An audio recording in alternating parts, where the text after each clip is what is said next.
What is wisdom?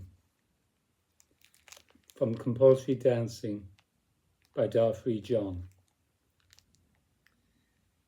Experience limits, defines, and compresses the being.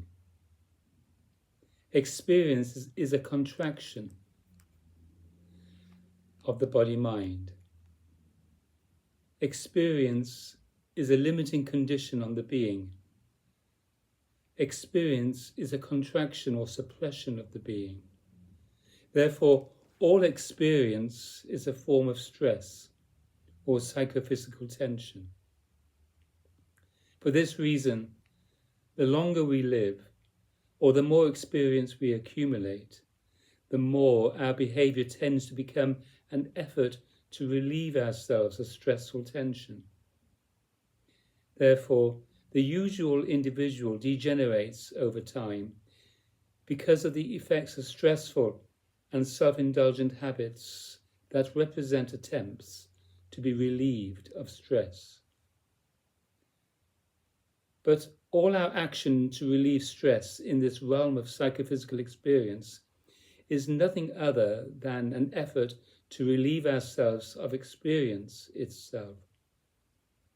We deceive ourselves if we presume that one or another complex condition is binding us with suppressive stress. All our experience is a binding or self-limiting force. This is not a merely negative fact. It is a presumption by which all wisdom is generated.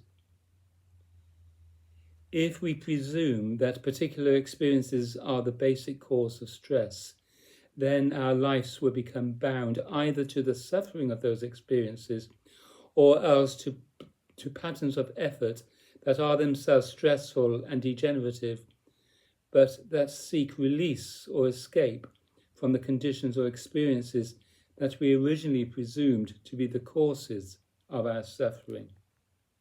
A catch-22 situation.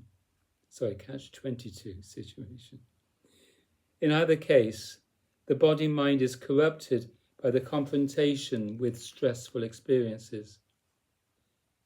Therefore, we must understand experience itself, or else we will never be truly free. And if we observe and understand experience, we see that stress, tension, the sense of suppression, or a limiting comprehensive force on the being is always an essential component of every moment of psychophysical experience. There is no experience that can be attained that is inherently free of the limiting conditional force that we identify as painful stress. We may pursue and attain an experience that temporarily distracts us from some present condition of painful stress, but in another moment, the very experience that was first felt as relief becomes a limitation. What wisdom shines in this understanding? Simply this: the confrontation with experience is inherently binding, self-limiting, or stress-inducing, and this indicates that the process wherein we realize freedom is not in the realm or pursuit of experience itself, but in the dimension of the transcendence of experience. True wisdom implies a self-transcending participation in the conditions of experience. The native motive of self-transcendence is the law revealed to us by experience itself. Experience and knowledge are not the basic purpose of our existence. Rather, we are mysteriously involved in a process of conditional experience in which we are inherently and constantly obliged either to transcend ourselves or be corrupted and destroyed.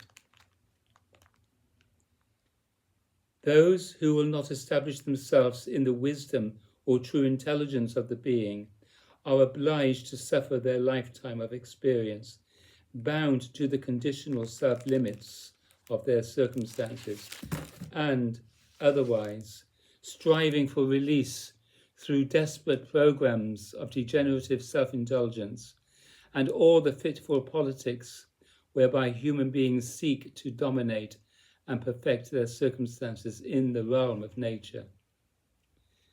But if true wisdom awakens, then our commitment ceases to be directly merely to experience itself, but to the process of self-transcendence or moment-to-moment liberation from experiential confinement in the midst of the arising play of conditional experience. Once we are awakened to the wisdom of a self-transcending or ecstatic practice in relationship to the process of experience, then we gradually cease to indulge the automaticities of stress, self-indulgence, and exaggerated efforts to know and to accomplish and to be overwhelmingly powerful in the world.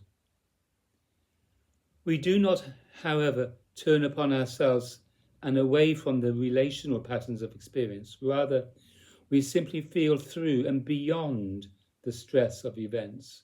We recognize the component of self-binding contraction in every moment of experience and transcend that a compressive force in direct relaxation of the patterns arising in the body-mind. This wisdom is the intuitive essence of spiritual practice, which transcends all attachments to experiential conditions of body, emotion, mind, and psyche. The process in practice must be realized as a complete culture of existence, and that culture or way of life is learned by testing and instruction in the company and the community of the wise. Da.